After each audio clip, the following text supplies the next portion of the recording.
Bonjour à tous. Bienvenue à ce webinaire de Vivre en Ville intitulé Quelle suite pour l'Est de Montréal.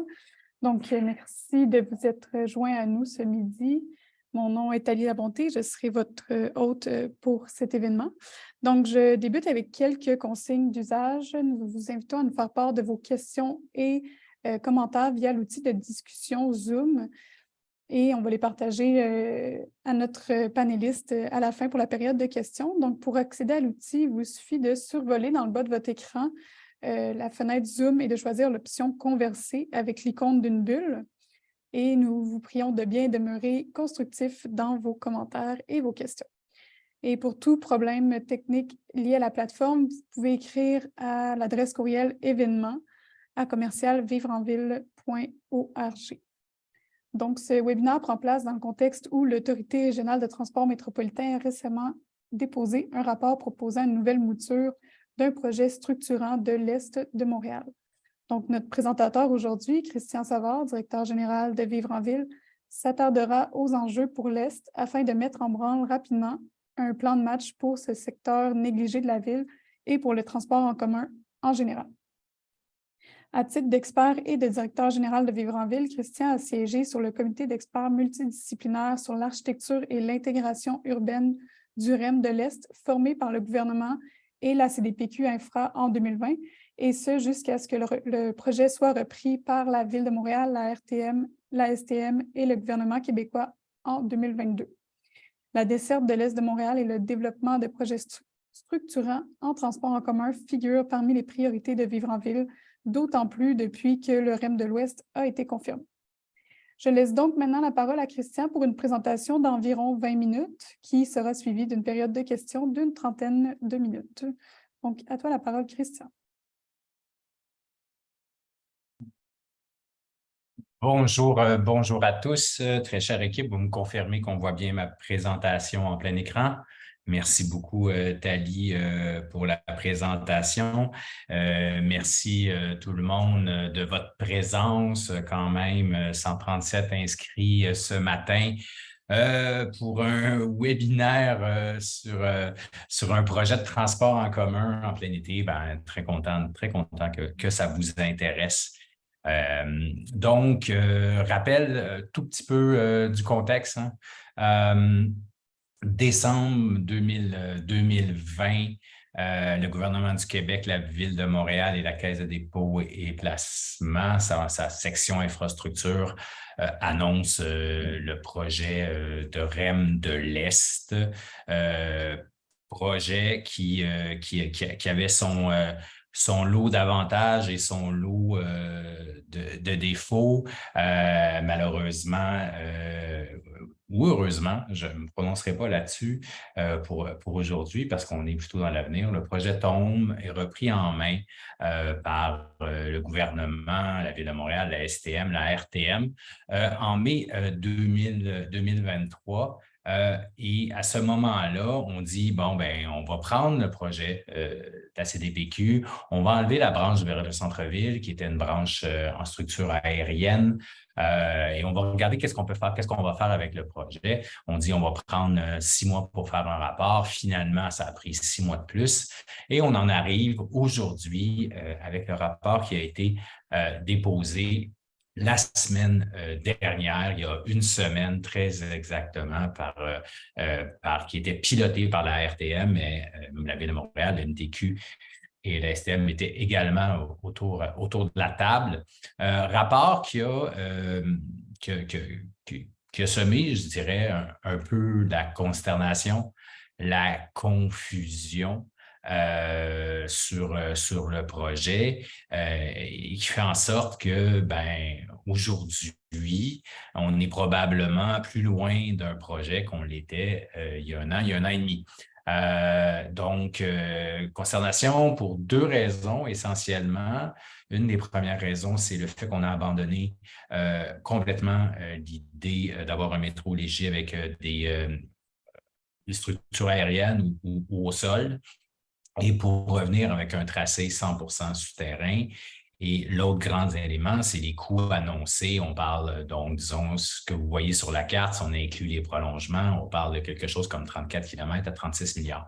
Donc, des coûts immenses lorsqu'on les regarde, lorsqu'on entend ça, c'est le genre de choses qu'on n'a jamais entendues dans le passé.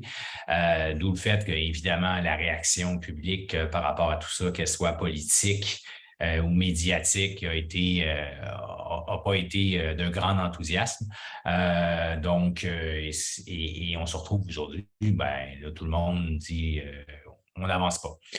Cette situation-là, évidemment, m'inquiète, nous inquiète à vivre en ville parce qu'on sait, comme le disait Thalie, que l'Est est probablement le parent pauvre du développement du transport en commun à Montréal à plusieurs abords.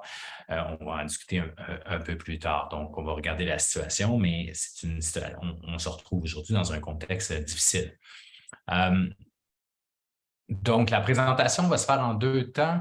Dans un premier temps, on va revenir sur les limites d'une desserte de l'Est sans connexion directe au cœur de la métropole en version plus courte. Pour ceux qui l'ont déjà vu, c'est une présentation, c'est les bases d'une présentation qui a été faite à partir d'août dernier et qui a encore sa pertinence sur certains éléments. Mais également, on va parler de comment on peut reprendre l'initiative et qu'est-ce qu'on peut mettre sur la table dès maintenant et qu'est-ce qu'il faut régler pour le futur pour remettre le transport en commun sur les rails, désolé le jeu de mots.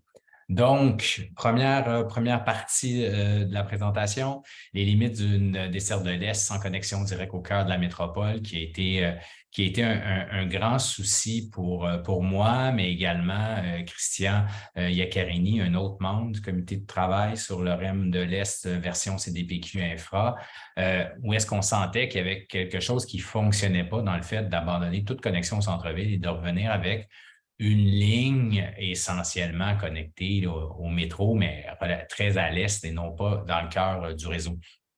Et depuis, ce souci-là nous suit. Et quand on regarde les résultats de l'étude, je vais en parler un peu plus tard, ça se confirme. Donc, à souligner que ce travail-là a été fait avec un expert en transport, Marco Kitty, notamment qui est doctorat en urbanisme, chercheur associé à Maroon Institute, aussi collaboré à l'Université de Montréal. Donc, merci Marco pour l'appui. Il habite Montréal, connaît bien le contexte institutionnel et géographique. Donc, d'entrée de jeu, les meilleures pratiques sur l'architecture des réseaux de transport en commun disent 2 choses. Il faut une hiérarchie structurée sur 3 échelles. Et là, je parle essentiellement du réseau structurant et un réseau maillé au centre. Je ne vous dirai pas toutes les sources qui vont là-dedans, mais c'est habituellement ce qu'on fait dans les meilleures pratiques. Ce qui veut dire, grosso modo, 3 niveaux. Un réseau structurant à portée régionale, donc qui n'est pas dans les cœurs les plus denses, qui commence à aller en périphérie, dans certains cas en périphérie lointaine, avec une bonne fréquence. Vous pouvez penser, là, pour ceux qui sont allés en France, au RER à Paris, par exemple. Et d'ailleurs, le REM de Montréal, le REM de l'Ouest, est le début d'un réseau comme celui-là. C'est quelque chose qui est relativement, d'ailleurs, déficient dans la région métropolitaine de Montréal. Le réseau structurant à portée urbaine, souvent en mode plus lourd. Donc, c'est notre métro à nous, le métro de Montréal tel qu'on le connaît, qui se concentre dans les zones urbaines, et le réseau structurant complémentaire qui est souvent, lui, et je vais le dire, là, un peu plus loin, de type mode tramway, SRB, bus à très haut niveau de service, donc qui vient de compléter. Le meilleur exemple, c'est le SRB P9 à Montréal. Donc, habituellement, qu'est-ce qu'on fait? C'est qu'on tente de structurer une région et son transport en commun à travers ces 3 niveaux-là. Au niveau des structures d'insertion, l'intégration pour les niveaux 1 et 2, régional et à portée urbaine, on parle de sites dédiés. Donc, en site propre intégral, avec aucun conflit avec la circulation locale, avec les piétons, avec les cyclistes, avec les voitures, afin d'assurer un très niveau de fiabilité, un très haut niveau de fréquence. Donc, on parle d'insertion en tunnel, ça peut être en tranchée couverte ou ouverte, en talus, en viaduc, comme le REM, et le réseau structurant complémentaire est en site propre, mais souvent pas intégral, pas complètement dédié. Des fois même, ça peut être des voies réservées. Juste pour vous montrer, là, illustrer sur une carte, puis je vais prendre un cas européen parce qu'on n'a pas de cas aussi frappant. Le réseau structurant complémentaire en orange que vous voyez pour la ville de Munich, mais dans ce cas-ci, il y a beaucoup de tramways. Après ça, le réseau structurant à portée urbaine, donc le métro plus lourd. Et par la suite, le réseau structurant à portée régionale, dans certains cas, c'est des trains de banlieue, mais à haute fréquence. Dans d'autres cas, c'est des métros légers. On peut voir, qu'à Munich, on va très loin. On en est vraiment très loin de ça à Montréal.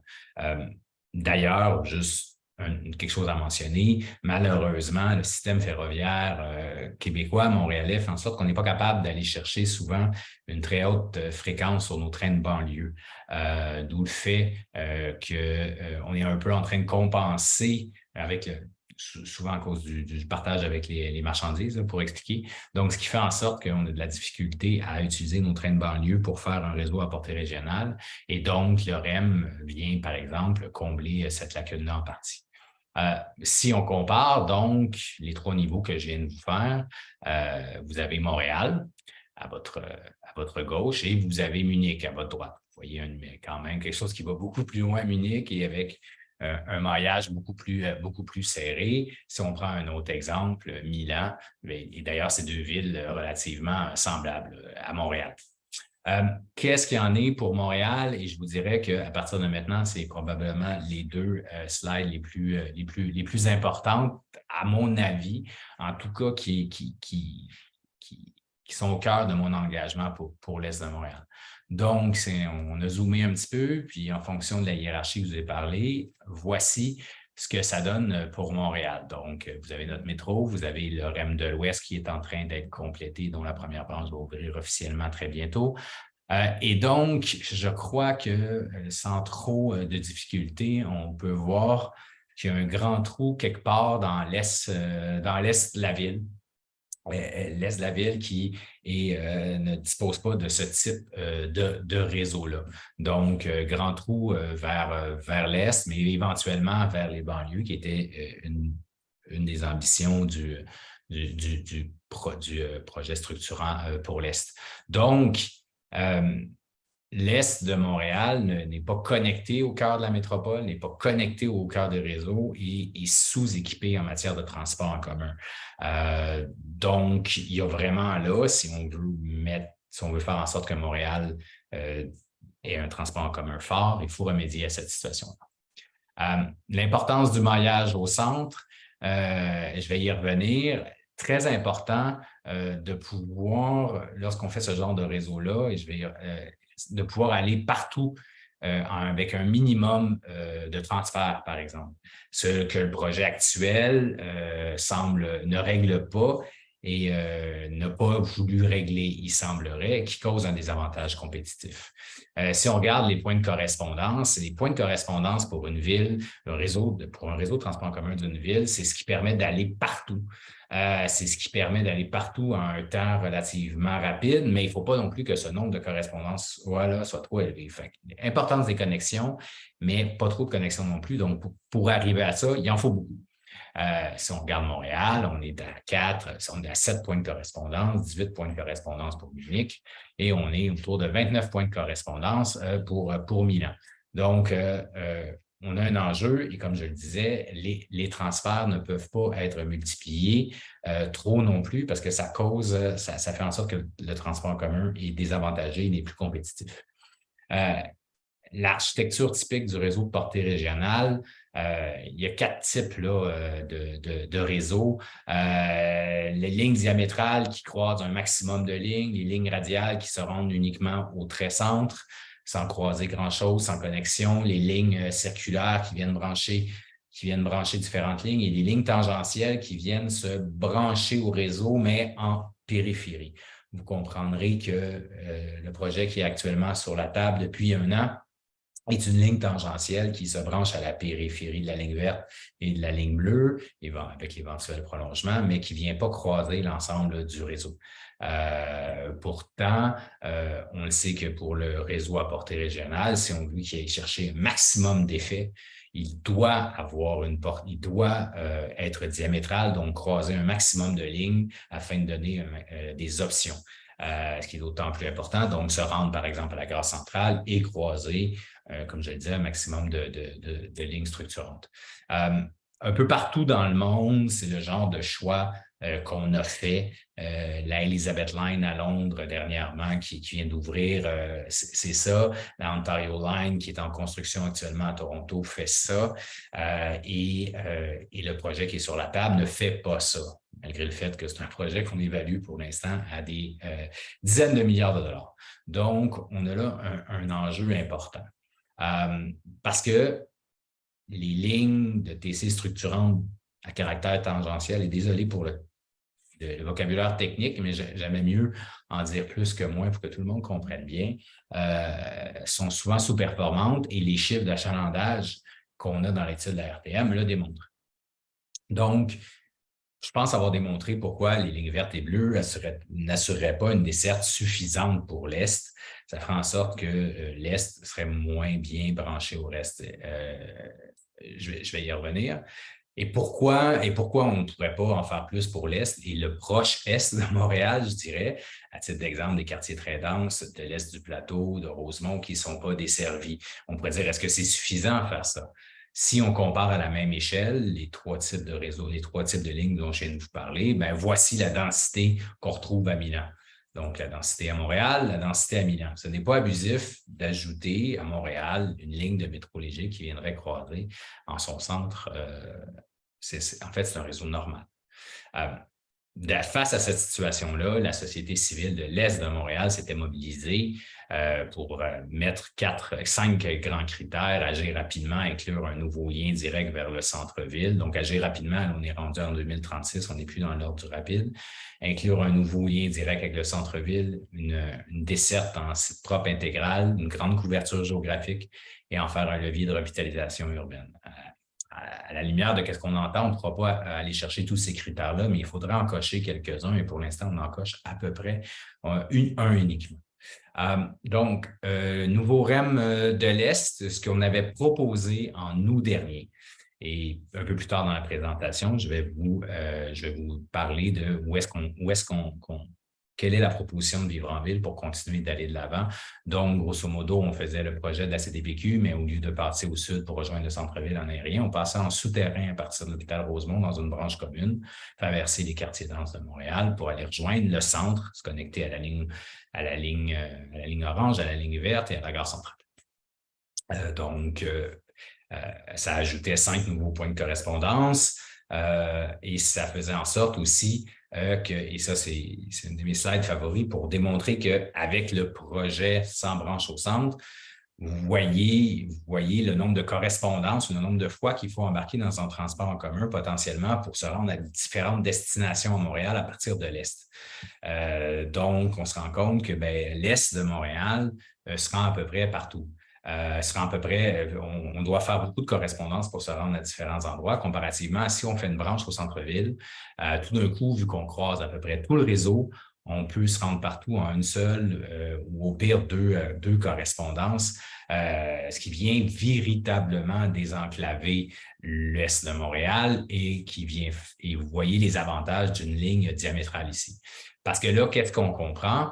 C'est que actuellement à Montréal, si on faisait cette version-là du projet où on irait plus directement au centre-ville, les gens de Kirkland, les gens de Brossard, les gens de Deux-Montagnes auraient un accès au cœur de la ville et au cœur du réseau plus facile que les gens de l'Est de Montréal et même assez proches dans l'Est de Montréal. Donc, il y a là un déséquilibre urbain, géographique qui va faire en sorte il va avoir un désavantage compétitif et socio-économique pour l'Est de Montréal et cette situation-là n'est pas acceptable. Il faut prendre les moyens pour y arriver. Donc, juste pour vous montrer, si vous voulez savoir pourquoi l'opinion du projet de la RTM sur le projet, regardez ce graphique-là. Ça, c'est le graphique qui est tiré de la page 102, si je me souviens bien, du rapport de la RTM, qui démontre l'achalandage prévu du projet, là. Et là, donc, en charge maximale, on a voulu le comparer. Quand on lit ce genre de rapport-là, il faut savoir quel genre de message nous lance leur auteur. Ce graphique-là est d'autant plus parlant parce qu'on démontre bien que le PSE en état aurait un achalandage qui serait à peine plus élevé que celui du CRB P9, mais pour un paquet de milliards de plus. Donc, très difficile à justifier. Toutefois, si on faisait une version qui passe vers le centre-ville, on peut s'attendre à un achalandage beaucoup plus élevé. On va y revenir sans qu'on puisse faire d'évaluation, n'ayant pas les moyens de faire ça. Donc, comment on reprend l'initiative, on retrouve la raison et qu'on maintient l'ambition pour l'Est de Montréal, c'est vraiment ce qui m'occupe de manière importante depuis un an. C'est un dossier auquel on consacre l'énergie à vivre en ville, mais disons que depuis une semaine, m'obsède un peu parce que je considère que la situation n'est pas soutenable et qu'on a reculé malheureusement. Donc, on propose notre contribution au débat. On propose 3 actions pour bien desservir l'Est de Montréal. 3 actions, dans certains cas, c'est des choix, dans certains cas, c'est de la planification. On y va. Par la suite, on va parler de certaines conditions par rapport au dossier du transport en commun de manière générale et de certaines dérives qui encore une fois, nous inquiètent. Donc, action numéro 1, maintenir un niveau d'ambition au moins égal à celui du REM de l'Ouest. Et c'est ça l'enjeu. Les politiciens n'ont pas à tracer des parcours, n'ont pas à tracer des réseaux, mais ont à mettre le niveau d'ambition. Et le niveau d'ambition, on l'a perdu quelque part au courant du printemps 2022, lorsqu'on a retiré le projet de la CDPQ. Le projet de la CDPQ avait des défauts, mais il y avait aussi beaucoup de qualités et notamment de désenclaver l'Est. Donc, il faut lancer le message. La commande doit être claire et ce n'est pas ça qui a été donné dans la dernière année et je le regrette. Beaucoup, et je le dénonce en fait. Donc, il faut maintenir un niveau d'ambition. C'est d'ailleurs ce que demande la société civile de l'Est de Montréal. Il y a quelques semaines de ça, une lettre ouverte est parue d'acteurs montréalais et de l'Est de Montréal, voyant bien que les choses ne semblaient pas bien aller à travers les travaux du comité, et lancer un cri du cœur là, pour désenclaver l'Est de Montréal. J'étais pas au cœur de cette opération-là. J'y ai participé un peu et c'était quand même assez flagrant de voir que les gens de l'Est de Montréal ont embarqué là, sans que personne se fasse tordre de bras là, parce qu'ils sentent bien qu'ils n'ont pas le droit, eux, de leur côté, à une bonne proposition. 2, commencer par l'axe qui fait consensus. On sait qu'il y a eu beaucoup de débats. Est-ce que c'est justifié? Est-ce que c'est pas justifié? Il y a un endroit qu'on a beaucoup parlé dans les dernières années, qu'on sait que c'est justifié en raison de la densité de population. Donc, nous, ce qu'on propose, c'est que la branche, le lien entre le centre-ville et le nord-est, donc Montréal-Nord, Rivière-des-Prairies, ce secteur-là, soit la branche prioritaire. Donc, on ramène la branche vers le centre-ville. On va y revenir en toute fin de présentation. Pour nous, celle-là, elle fait consensus. Elle fait consensus parce qu'elle est 100% souterraine en raison du contexte urbain et en plus, Ben, fait consensus parce qu'il y a beaucoup de monde qui en ont parlé dans les dernières années. Tout le monde a identifié le besoin. Pour rappel, à titre d'exemple, durant la campagne électorale de 2017, Projet Montréal promettait ce qu'on appelait la ligne rose, qui ressemble beaucoup à ce que je viens de dire. Pourquoi cette ligne rose-là? Parce que c'est vraiment, si vous vous souvenez de la carte où il y avait un grand trou dans l'est, c'est un des endroits qui a le plus grand trou dans l'est de Montréal au niveau de la desserte. Donc, c'est une idée qui existe depuis longtemps. Même le REM de la CDPQ avait une branche, avait aussi sa branche vers le nord-est, avait un parcours un peu différent, mais c'était un choix qui était fait. En ce qui concerne la branche vers Pointe-aux-Trembles, elle est plus difficile, il y a plus d'enjeux, il y a moins d'unanimité sur quel genre de prolongement qu'on veut y faire. Est-ce que c'est moins justifié d'aller en souterrain parce que la densité de la population n'y est pas? Il y a les enjeux d'insertion sont un peu plus complexes. Je crois qu'on a besoin dans ce secteur-là d'un peu plus de réflexion, de laisser tomber la poussière, mais de l'autre côté, c'est prêt. Trois, justement, commençons avec qu'est-ce qui est le plus facile, qu'est-ce qui apparaît à tout le monde évident et incontournable. Et pour le reste de l'Est, il faut concevoir un plan intégré de développement pour l'Est de Montréal, comprenant toutes les options de transport et comprenant également les liens avec l'aménagement du territoire et l'urbanisme. Quels terrains, les grands terrains contaminés de l'Est, lesquels on veut consacrer à l'industriel, lesquels on veut en faire de nouveaux projets résidentiels. Il y a encore beaucoup de flou par rapport à la vision sur l'Est, par rapport à qu'est-ce que pourrait venir se rattacher aussi comme mode de transport. On a besoin de faire ça pour que tout le monde voit clair. Donc, reprendre l'initiative, retrouver la raison, maintenir l'ambition.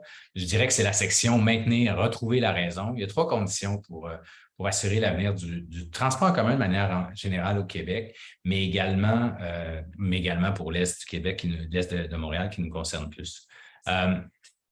D'abord, il faut là, une conversation, un chantier sur les coûts, l'évaluation des coûts de projet. Ça n'a pas de sens d'arriver avec les chiffres qu'on est arrivé la semaine dernière. C'est très difficile de excusez-moi l'expression, de se benchmarker à l'international parce qu'on semble avoir des méthodes de calcul différentes partout. Une chose est sûre, on s'est assuré la semaine dernière de le présenter au pire. Et ça, je le déplore. Si on voulait faire le projet qui a été présenté la semaine passée, on l'aurait fait différemment. On l'aurait représenté, on aurait fait une pédagogie beaucoup plus intéressante. À titre d'exemple, on présente les coûts avec les coûts de financement par rapport à une infrastructure. C'est une nouvelle règle, mais une nouvelle règle qui a tendance à gonfler les prix. C'est comme si vous achetez une maison à 400 000, mais que vous dites, ma maison, oui, son prix est de 400 000, mais elle va me coûter 650 000 parce que je prends mon hypothèque sur 30 ans et les taux d'intérêt sont élevés. Donc, il y a comme là quelque chose une mauvaise visibilité sur la valeur de qu'est-ce qu'on achète. Et quand on se compare, et là, vous avez devant vous Toulouse, Copenhague, Vancouver en souterrain, Vancouver en aérien, les coûts au kilomètre, on n'est pas pas du tout au même endroit. Toulouse est essentiellement une ligne de métro léger et donc on est à 200 millions de kilomètres. Donc, il y a beaucoup de questions là, par rapport à ça. Pourquoi ici, ça coûterait aussi cher? Et même en présentation, la RTM disait l'aérien coûte aussi cher. C'est très difficile à y comprendre. Donc, il y a quelque chose là, qu'il faut absolument mettre à plat par rapport à ça, parce que sinon, les chiffres vont toujours être astronomiques et on n'y arrivera pas. Là. Il faut également une conversation apaisée sur l'insertion de métro léger, non souterrain. Je ne crois pas qu'on puisse faire uniquement du souterrain pour le restant de nos jours pour faire des modes de transport structurants en voie dédiée au Québec. Il va falloir réfléchir, il va falloir avoir une conversation apaisée là-dessus. Pour l'instant, c'est une conversation très, très émotive, une conversation souvent liée au pas dans ma cour. Puis je ne reproche pas aux gens d'être inquiets, mais par contre, nos décideurs publics ne doivent pas rentrer dans cette surenchère-là. Malheureusement, le rapport de la RTM le fait à certains égards. On a besoin ici, il faut faire des missions avec nos élus, il faut aller voir qu'est-ce qui se fait. Il faut apprendre du REM actuel et faire mieux. Mais il faut vraiment voir différent et parce que c'est un mode légitime. Et le rejeter de la manière que le fait le dernier rapport est, selon nous,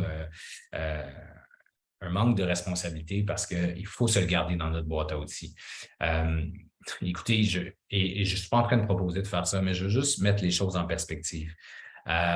Ici, vous avez le métro léger, le Val de Lille en France, et ce que vous voyez, l'image, là, c'est une école neuve. Là-bas, on a construit une école neuve, en fait, directement à côté et en dessous. Juste, je dis ça, et personnellement, je ne le ferai pas. Et personnellement, je ne proposerai pas ça. Mais c'est juste pour relativiser comment c'est quelque chose qui peut s'insérer et comment, ailleurs dans le monde, on l'a abordé sans psychodrame qu'on a pu voir ici. Et il faut revenir à ça. Et comme je le disais, on propose dans un premier temps quelque chose qui est 100% souterrain, mais il faut une conversation apaisée sur ces aspects-là. Un autre exemple, le prochain prolongement du SkyTrain à Vancouver vers la ville de Langley, qui va se faire dans ce type d'environnement-là, suburbain, qui, à certains égards, ressemble à certains éléments de l'Est de Montréal, vers Pointe-aux-Trembles. Et là-bas, on l'envisage avec une certaine sérénité. C'est sûr qu'il y a toujours un peu de vide-bouclier, mais on le fait.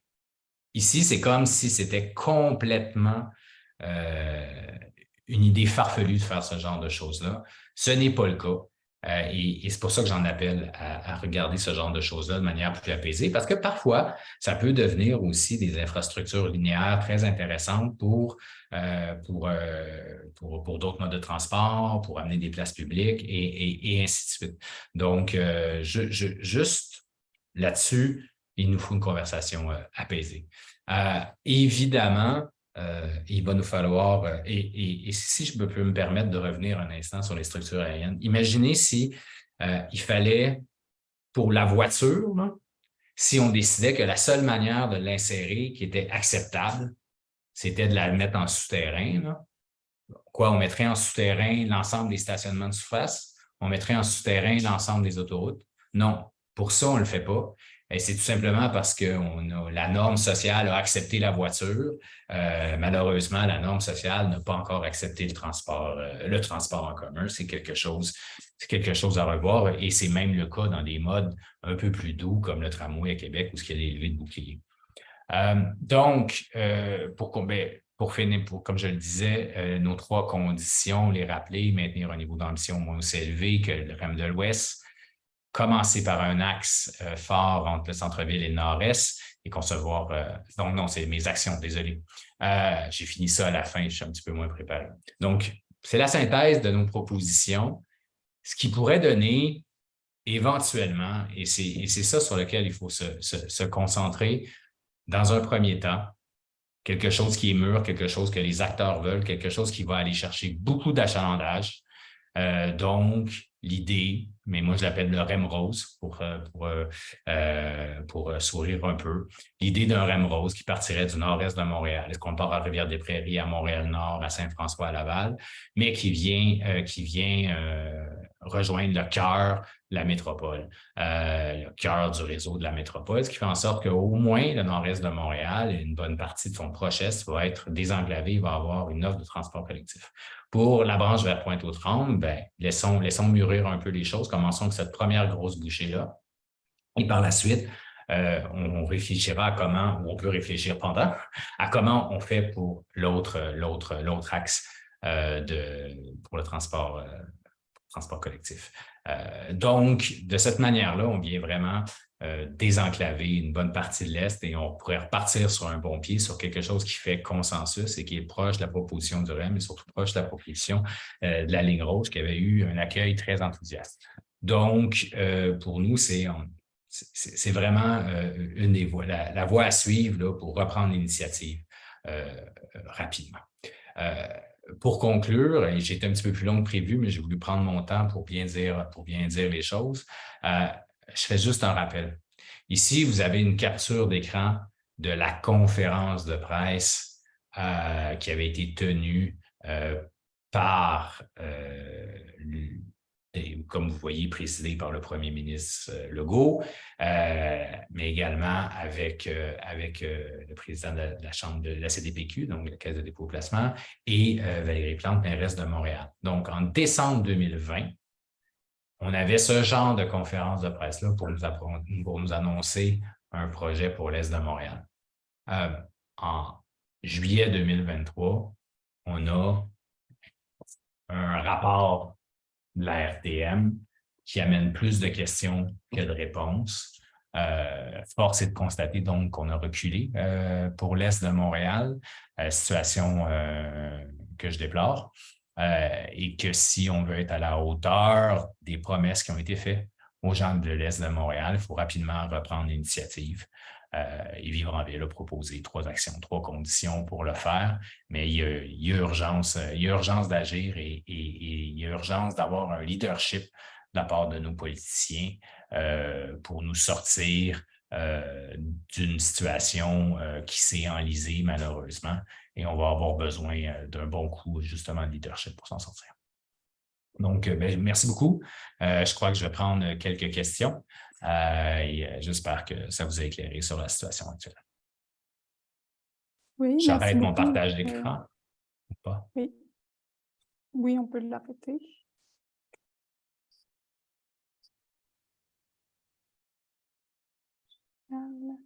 Donc, merci beaucoup, Christian, pour cette présentation. On va maintenant passer à la période de questions. On a déjà reçu quelques questions, mais vous pouvez continuer là, dans l'outil de discussion dans le bas à les poser. Donc, je commencerai avec une première question qu'on a reçue. Si le projet était porté en 2 étapes, avec d'abord une branche vers Montréal-Nord, est-ce que ce serait possible de mettre en place des lignes de bus réservées et des fréquences plus importantes sur le train et les lignes de bus express pour Pointe-aux-Trembles? Oui, tout à fait. Il y a des choses qui sont à améliorer et il faut le dire. Je n'ai pas tout dit là, dans Vivre-en-Ville, on m'a envoyé un communiqué de presse. De manière générale, il faut prendre l'initiative sur le transport en commun partout au Québec et il faut y investir et on n'attendra pas de faire de grands projets pour améliorer les choses. Il faut pas attendre. Donc, c'est le genre de choses qu'il va falloir faire à court terme et partout au Québec. On voit la fréquence qui a diminué sur plusieurs lignes. C'est une situation qui est inquiétante. Donc, là, on est avec la présentation, on est dans qu'est-ce qu'on va faire pour l'Est, dans quoi on se planifie, dans quoi on se projette. Mais oui, c'est pas parce qu'on va attendre 10 ans avant d'avoir les nouveaux projets qu'il ne faut pas améliorer les choses à court terme. Et je fais juste souligner, permettez-moi de faire un peu de défense corporative. Puis Vivre-en-Ville milite aussi pour ça, notamment à travers Transit, l'Alliance pour le financement du transport collectif. On n'oublie pas les usagers à court terme, on n'oublie pas le monde à court terme, puis on presse le gouvernement d'intervenir. Merci. Donc, une seconde question. Le tronçon vers le centre-ville a été abandonné en raison des coûts et de la complexité de construction. Est-ce qu'on peut vraiment dire que ça fait consensus et est-ce que c'est réaliste? C'est jamais été clair pour moi pourquoi on l'avait abandonné. On pensait probablement essayer de faire une section plus simple, mais on se rend compte avec le rapport de la RTM que c'est pas beaucoup plus simple. Et donc, si on a de l'argent pour faire, si on décide d'aller dans un projet important, mais c'est clair que la priorité, c'est la branche vers le cœur de la métropole, pour creuser en dessous de Sherbrooke-Est. Ce sera pas ça qui va être le plus payant en termes d'usagers, en termes de désenclavement de l'Est. Donc, oui, c'est un gros morceau, mais il ne faut pas oublier qu'on n'a pratiquement pas investi dans les modes structurants de transport en commun dans les dernières décennies. Le REM est notre grand projet. Le REM de l'Ouest est notre grand projet qui est quand même assez révolutionnaire à l'échelle nord-américaine. Mais là, tout d'un coup, mais maintenant qu'on est rendu à l'Est, ben, encore une fois, on semble plus avoir d'argent ou plus avoir la volonté. Donc, s'il faut creuser, ben, il faut creuser vers le centre. C'est ça qui va être le plus payant. Il faut oser prendre cette décision-là. En ce qui concerne les coûts, ben moi, vous avez compris que on reste à convaincre là, sur les chiffres qui nous ont été présentés. Mais oui, ce genre de projet-là va coûter cher, mais on fait le choix du transport collectif. Il va falloir rattraper les dernières décennies. Merci. Donc, j'irai avec une autre question. Les 3 plus grandes opportunités de développement immobilier mixte de l'Est de Montréal sont dans l'ordre les Galeries d'Anjou, la place Versailles et la partie ouest du parc industriel d'Anjou. Tous longent l'autoroute 25 et l'autoroute 25 est propriété du MTQ, mais le pont de l'autoroute 25 est à moitié propriété de CDPQ Infra. Donc, prenez-vous en compte la possibilité de réduire les coûts de construction en passant par l'autoroute 25 ainsi que la possibilité de financer ces investissements à même les nouvelles habitations? Ça me permet de dire une chose. Sur la carte, là, il y a un tracé qui est proposé. Ce tracé-là se base essentiellement sur les propositions qui ont été faites dans le passé de différentes moutures du projet. Je n'ai pas une religion sur est-ce qu'il doit passer un petit peu plus à l'ouest, un petit peu plus à l'est, un petit peu plus au sud, rabattre sur telle station au lieu d'une autre. Donc, c'est des possibilités intéressantes. L'axe de la 25, c'est un bon sujet. La CDPQ l'avait étudié à l'époque. Hein.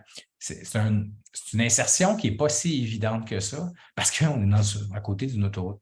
D'ailleurs, c'est une des grandes faiblesses, selon moi, du REM de l'Ouest avec son axe sur le bord de la 40. Plus facile d'insérer l'infrastructure, mais la desserte est une desserte un peu plus de rabattement plutôt qu'au cœur des quartiers.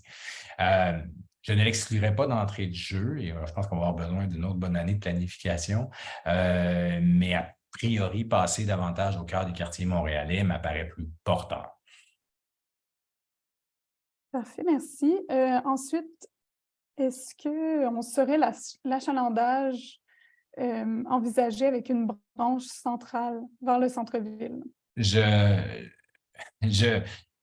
ne pourrais, malheureusement, je n'ai pas les outils pour l'analyser, mais si vous pensez aux quartiers traversés qui sont plus proches du centre-ville, le plateau Ouest, le Rosemont, il y a beaucoup de population à Montréal-Nord, une population très dépendante, malheureusement, de la voiture, mais avec des conditions socio-économiques plus difficiles, donc qui veulent avoir accès à plus de modes. C'est clair pour nous qu'on aurait des chiffres d'achalandage beaucoup plus intéressants. Et en fait, ça contribuerait même à désengager une partie de la ligne orange parce que ça capterait tous les gens là, qui vont se rabattre sur la ligne orange, ben, vont pouvoir dorénavant aurait une autre option. Donc, en fait, j'aurais tendance à vous dire que l'inquiétude par rapport à notre opposition, c'est qu'il faudrait probablement une dimension un peu plus forte, donc un format un peu plus fort d'un métro léger, parce qu'il serait beaucoup plus populaire que la branche qui est proposée actuellement, qui va sous-performer. Hein. Merci. On demande aussi à partir de quel endroit pour vivre en ville, l'option aérienne devient plus raisonnable, par exemple Saint-Michel, Saint-Léonard, Rivière-des-Prairies, s'il y a un point stratégique.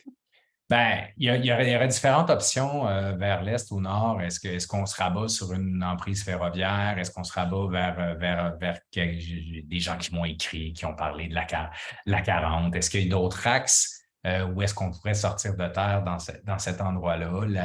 La RTM, elle proposait de rester en souterrain jusqu'à Saint-François et quelque part là, dans le coin de Laval, de faire une station terminale qui serait plus facile au niveau de la construction. J'ai pas d'option. Une chose est sûre, c'est on sait que ça peut être faisable. Mais essentiellement, jusqu'à Montréal-Nord, on est en souterrain, probablement pour aller jusqu'à Rivière-des-Prairies. Et par la suite, j'ai pas de réponse exacte. Merci. Une autre question par rapport au coût. Le coût étant important pour l'acceptabilité sociale, est-ce qu'on sait combien coûterait un projet de REM Rose, considérant qu'en 2020, on parlait de 17 à 24 milliards de dollars pour la ligne rose telle que l'avait proposée Valérie Plante?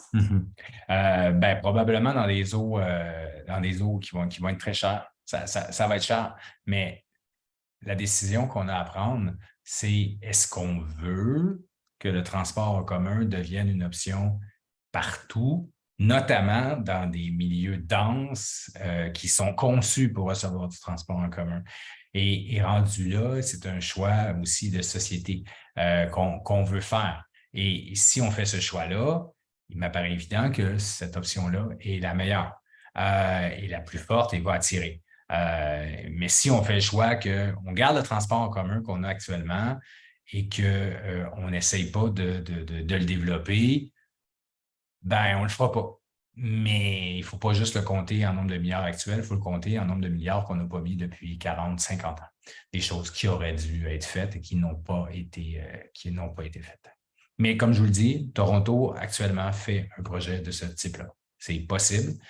D'avoir ce genre de réseau-là et de nomenclature de réseau-là, c'est un réseau normal. Ce qui n'est pas normal, c'est ce qu'on offre actuellement. On me demande aussi si on peut revenir brièvement sur la différence de calcul pour les coûts là, entre la RTM ou, par exemple, le projet à Vancouver là, et en aérien. Ce qui est étrange, c'est qu'en principe, les projets canadiens devraient être relativement comparables parce qu'on se retrouve dans un contexte, je dirais, d'affaires et politico-administratifs un peu plus semblables, par exemple, que l'Europe. L'Europe, on pourrait dire, ben, eux autres, ils en font tout le temps, ils sont habitués, ils sont capables de réduire les coûts de centaines de millions. Dans le cas de Vancouver, on devrait être capable ça devrait être davantage comparable. Je ne suis malheureusement pas un spécialiste de la question des coûts. C'est pour ça que j'en appelle à, hey, on peut-tu se parler comme il faut, là, au lieu de balancer des chiffres qu'on ne comprend pas, puis qu'on fasse la section des coûts là, dans le rapport de la RTM, c'est quelque chose qui tient sur à peu près, c'est à la page 103, l'annexe, puis ça tient sur à peu près 4-5 pages. Là.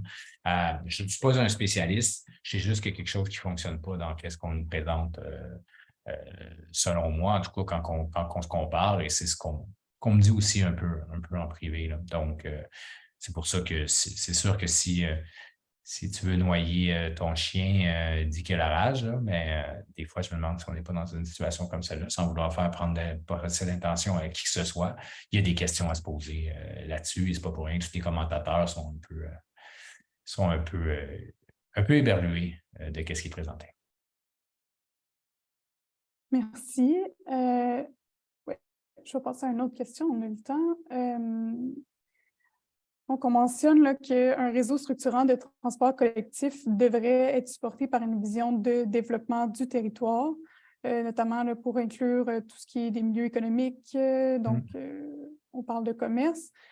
Et on se demande à qui revient cette responsabilité-là de faire un plan davantage intégré là, entre le transport et l'aménagement du territoire. Ben, c'est probablement une responsabilité qui est partagée, mais qui est beaucoup celle de la ville. C'est elle qui fait son plan d'urbanisme, c'est elle qui fait son schéma d'aménagement. Donc, c'est beaucoup la ville. Dans certaines juridictions, les gouvernements font un partenariat en disant « Je te paye du transport en commun. Mais en échange, tu vas construire davantage de logements. Partout dans le monde, il y a des problèmes de pénurie de logements, de crise de l'habitation. Et donc, ça arrive aussi qu'il y a une implication des paliers supérieurs. Je dirais que c'est essentiellement la ville et pour tout ça, il y a l'éventuelle révision du plan d'urbanisme de la ville de Montréal, si on parle juste de Montréal, qui va nous en dire un peu plus.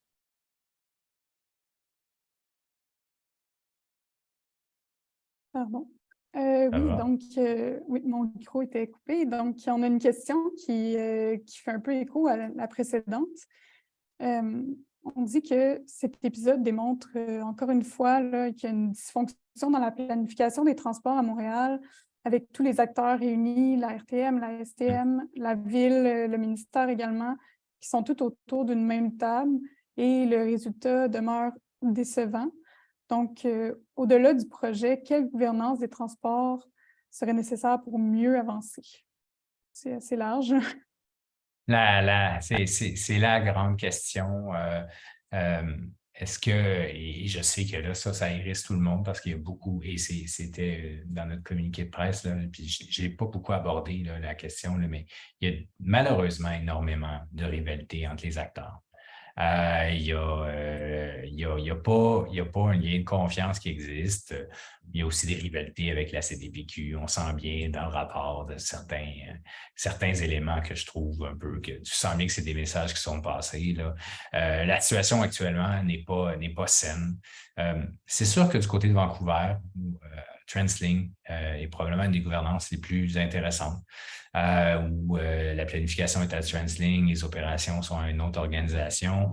Mais on dirait qu'à Montréal, personne ne se fait en ce moment suffisamment confiance pour arriver à ce genre de résultat-là. La nomenclature juridique ne le permet pas. Et donc, il y a encore beaucoup de guerres de clochers qui fait en sorte qu'on arrive avec des rapports un peu comme celui-là, où est-ce qu'on sent bien que chacun des acteurs a tiré sur sa couverte pour avoir son bout.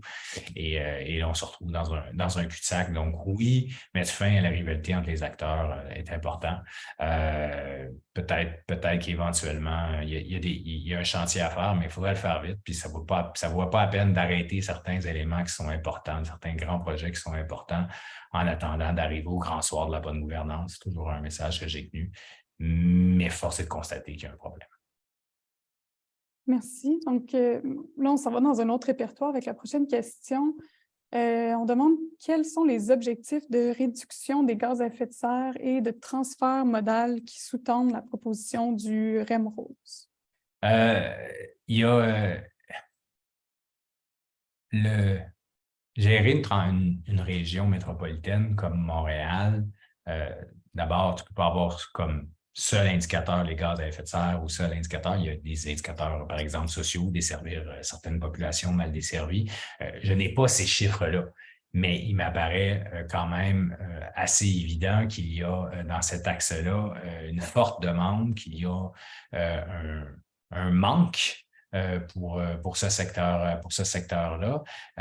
Et donc, bien sûr qu'il faut faire des analyses complémentaires, mais si on l'avait analysé, et si je peux me permettre, si on ne l'a pas analysé, c'est parce qu'on ne voulait pas non plus montrer que dans certains cas, particulièrement au niveau de l'achalandage, on était pour avoir des bons résultats. On a peut-être peur des coûts aussi. Puis revenir sur la gouvernance, là, le mandat qui est donné à la RTM, c'est pas pour rien qu'il a été donné comme ça. On a voulu avancer vite, on n'a pas voulu trop sortir de l'ancien projet. Et donc, il y a des possibles qu'on n'a pas regardés. Mais c'est probablement un des secteurs de la ville les plus denses, les moins bien desservis en transport collectif. Donc, on s'attend à un transfert modal pas mal plus important que la proposition qui est là actuellement. Merci. Donc, on a une autre question aussi d'un participant. Donc, pour l'extrême Est, on voit qu'il n'y a rien dans les propositions, qu'il y a du recul par rapport à ce qu'on s'attendait à au moins 4 à 6 stations d'un REM. Alors, en attendant, quelles sont les options? Est-ce que c'est impensable de réfléchir à une emprise au sol sur Sherbrooke? Est-ce que c'est raisonnable d'espérer l'investissement de Bixi, Communauto ou de la STM dans nos quartiers de l'Est? C'est sûr, comme je le disais, une question précédente, il ne faut pas attendre le grand projet pour améliorer la situation. Les gens, d'ailleurs, dans ce genre de secteur-là, ont le goût de faire un choix autre que l'automobile, hein. Ils vivent souvent le pire des deux mondes, donc ils sont en milieu urbain avec une forte, mais ils n'ont pas tous les avantages des milieux urbains, notamment au niveau de la mobilité durable, en ce qui concerne la mobilité durable. Donc, il y a des choses à faire de ce côté-là, mais je pense qu'on a besoin, dans ce cadre-là, de voir quelles sont nos options qui seraient disponibles. On continue tel qu'on le proposait, nous, de notre côté, en mode métro léger. Est-ce qu'il y a d'autres options? Est-ce qu'on rejoint l'Est par un autre côté? C'est une zone avec de grands spans industriels, avec qui est moins évidente et les options sont plus nombreuses. J'avais d'autres cartes qui en montraient des options, qu'est-ce qu'on aurait pu faire éventuellement, mais il y a plus de travail à faire de ce côté-là avant de trouver la bonne option. Mais sinon, oui, il faut immédiatement commencer à faire des choses. Et à la limite, il faut tout de suite faire des choses pour prix de consolation pour l'Est de Montréal, parce que, encore une fois, on se retrouve enlisé dans le dossier. Et je vous dirais aussi que des bonnes parties de l'Est de Montréal ont des niveaux de défavorisation moins élevés dans une approche justement un peu plus sensible au niveau de défavorisation. Il faudrait investir davantage dans ces secteurs-là pour des mesures à court terme. Merci. Donc, j'irai pour une dernière question qui est justement en lien là, avec les différents secteurs de l'Est de Montréal. Donc, on demande qu'est-ce qu'on pense de la connexion avec des quartiers industriels comme par exemple Anjou, Saint-Laurent, où il y a plusieurs travailleurs qui, pour l'instant, doivent se rendre à leur travail en automobile ou doivent passer des heures dans des autobus avec un service qui est peu efficace. Pour l'instant, on ne peut pas non plus se rendre en transport en commun dans le quartier industriel de Terrebonne. Donc, est-ce qu'on a pensé à connecter ces quartiers industriels qui sont un peu plus en périphérie? Les quartiers industriels, puis qui sont de plus en plus le lieu d'emploi de gens qui, justement, avec des moins bons salaires, qui auraient besoin de transport en commun, est une des grands enjeux qu'on a là, en transport au Québec. Et ça, c'est partout, parce que c'est des zones pas assez denses pour qu'on puisse, qui justifient un mode plus lourd, parce que de toute manière, les distances à l'intérieur sont tellement grandes que tu as de la difficulté à aller chercher, mais les gens ont besoin de s'y rendre. Si on rapproche des modes lourds de ces endroits-là et qu'on fait un meilleur rabattement plutôt que prendre les gens de plus loin et qu'on prend les bus dans des boucles, il y a probablement moyen d'y arriver avec une meilleure desserte de transport collectif en commun pour ces secteurs-là. Mais il faut aussi des modes lourds, pas trop loin, pour pouvoir amener les gens plus proches. Donc, on ne peut pas penser ce genre d'infrastructure-là pour transporter les gens dans les zones industrielles, en tout cas peu. Ça peut arriver parfois qu'il y a une bonne occasion, que ça peut fonctionner. Donc, c'est une très bonne question et c'est pas la réponse, c'est pas facile. Il va peut-être falloir aussi éventuellement revoir le type d'emploi qu'on met dans ce genre de région, de secteurs-là. Parfois, il y a des emplois de bureau qui se retrouvent là pour garder des véritables emplois industriels et donc faire en sorte que ce soit un peu plus cohérent d'un point de vue territorial. Mais c'est pas une question facile. Une chose est sûre, il faut investir en transport en commun à court terme et dans des grands projets à long terme pour qu'ils deviennent une option plus facile pour tout le monde. Merci beaucoup. Donc, on a reçu plusieurs questions. Merci de votre participation là, à la discussion. C'est tout le temps qu'on a aujourd'hui, mais vous pouvez également, là, comme on l'a mentionné à maintes reprises, consulter le communiqué de presse qui a été lancé par Vivre en Ville aujourd'hui. Vous pouvez le retrouver sur notre site Internet et bientôt sur nos réseaux sociaux. Donc, merci à toutes et tous d'avoir pris le temps de participer au webinaire. Et en terminant, pour ceux et celles qui ne le sauraient pas, Vivre en Ville propose régulièrement des événements, dont des webinaires sur l'heure du midi comme celui d'aujourd'hui. Et d'ailleurs, le 7 septembre prochain va se tenir notre événement de la rentrée en personne à Montréal, Québec et Gatineau, où vous pourrez découvrir notre programmation d'événements 2023 et 2024. Donc, vous pouvez visiter notre site pour avoir plus d'informations et vous inscrire. Donc, je vous souhaite maintenant un excellent été et je vous dis à la prochaine. Merci à tous.